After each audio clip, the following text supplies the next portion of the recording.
Hello guys, good morning. I-flex ko lang yung tinulugan ko dito, no. Bali dumating ako kagabi dito sa Netherlands. Tapos ay hinotel ako ng isang gabi. Tapos ngayong araw na to, mag-check out na ako dito sa hotel at magjo-joint na ako sa aking vessel.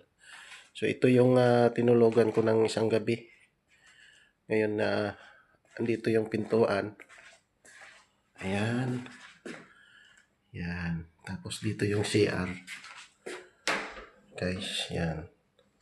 Yan. Papasok mo dito yung CR. Dito naman yung shower niya. Yan o. O, diba? Ganda. So, ayan. Shower niya. Yan, lababo. Right. Tapos dito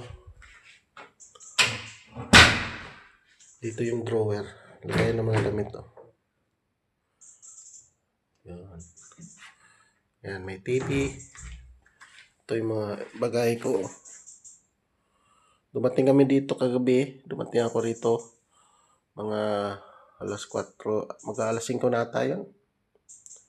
So, iba man ang oras dito sa Netherlands kaysa Pilipinas. Advance ata ng 6 hours. Kung hindi ako nagkamali. So, ito. Umaga na rito. Mag-alas 5. Timpla ako ng kape. Meron silang coffee maker dito. Ang problema lang, walang tubig.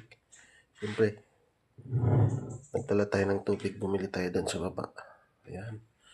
Tapos dito papakita ko sa inyo. Ito yung veranda niya. Dito sobrang lamig, no? Kita nyo naman yung aircon ko naka-off. Ngayon, ito yung view dito sa labas, oh. Madilim pa. Yan. May mga momo siguro yan dyan, oh. Yan, may hagdanan dun. Tahimik. Parang tingin ko ay nasa gilid lang to ng bundok, no? So sabi nung driver ko, 5 to 10 minutes lang malapit na dun sa dagat. Ando na yung barko na sasampahan ko. Tapos sabi niya, malapit lang daw doon yung facility na ng ICC. Matatanaw lang daw pagka nandun ako sa GT. So yun.